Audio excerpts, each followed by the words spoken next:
विद्यार्थी मित्रांनो नमस्कार. आज आपल्याला सामाजिक स्तरीकरणाच्या संदर्भातली माहिती घ्यायची आहे.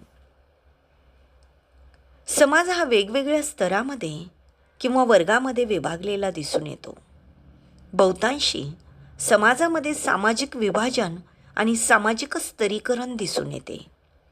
प्रत्येक ठिकाणी समाज हा वेगवेगळ्या स्तरात विभागला गेलेला दिसतो.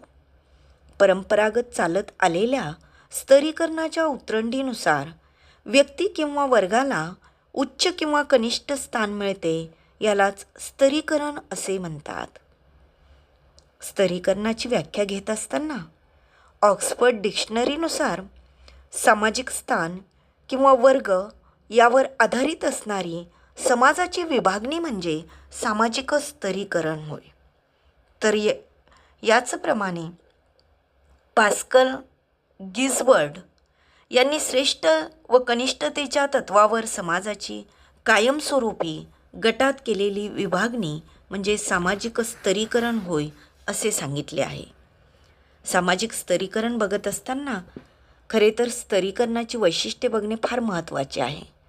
मग सामाजिक स्तरीकरणाची वैशिष्ट्ये जर बघितली आपण तर सगळ्यात पहिलं वैशिष्ट्य आहे की स्तरीकरण ही सामाजिक स्वरूपाचे असते. आता पहा की सामाजिक स्वरूपाचे म्हणजे काय, तर आपण प्रत्येक वेळेला पाहतो की माणूस हा समाजशील प्राणी आहे. तो समाजाशिवाय राहू शकत नाही. तरीसुद्धा सामाजिक स्तरीकरणाला त्याला तोंड द्यावे लागते. किंबहुना सामाजिक स्तरीकरणामुळे व्यक्तिव्यक्तीतील भिन्नतेचे स्वरूप हे एकसारखे नसून समाजाचे ते एक वैशिष्ट्य आहे. स्तरीकरण हे शारीरिक योग्यतेनुसार ठरवले जात नसून सामाजिक नीतिनियम, रीती किंवा परंपरेनुसार ठरवले जाते. स्तरीकरण हे राजकीय, आर्थिक, धार्मिक अशा इतर संस्थांवर सुद्धा अवलंबून असते. म्हणूनच दुसरं वैशिष्ट्य पाहत असताना सगळ्यात महत्त्वाचं आहे की पिढ्यानपिढ्या ते स्तरीकरण टिकून राहते. सर्वच समाजामध्ये पालकांचा असलेला सामाजिक दर्जाच मुलांना प्राप्त होतो. अशा प्रकारे विषमतेची ही रचना पिढ्यानपिढ्या चालूच असते. तिसरं वैशिष्ट्य जर पाहायचं असेल तर सार्वत्रिक परंतु बदलणारे असते. आपणास सर्वत्रच सामाजिक स्तरीकरण पाहायला मिळते. याचबरोबर सामाजिक विषमतेच्या स्वरूपामध्ये सुद्धा विविधता दिसून येते. विषमता ही कोणत्याही बाबतीत आणि कशा स्वरूपाची आहे ही समाजानुसार बदलत असते. चौथं जर वैशिष्ट्य आपण पाहणार आहोत तर ते म्हणजे विषमता ही अंतर्भूत असते. कोणतीही स्तरीकरणाची व्यवस्था ही काही ठराविक व्यक्तींना जास्तीत जास्त संधी उपलब्ध करून देते आणि त्याचे फक्त समर्थनच नाही तर हे कसे योग्य आहे याचा पाठपुरावासुद्धा करते. समाजानुसार विषमतेचे स्वरूप आणि विश्लेषणसुद्धा बदलत असते. पाचवे वैशिष्ट्य आहे की व्यक्तीवर परिणाम होतो.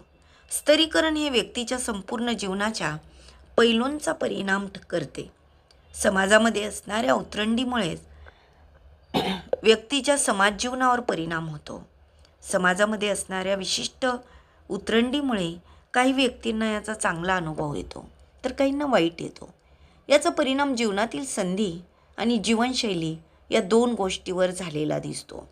अशा प्रकारे सामाजिक स्तरीकरणाचे आपल्याला ही मूलभूत वैशिष्ट्ये पाहता आली. परंतु त्याचबरोबर सामाजिक स्तरीकरणाचे प्रकारसुद्धा पाहणे गरजेचे आहे.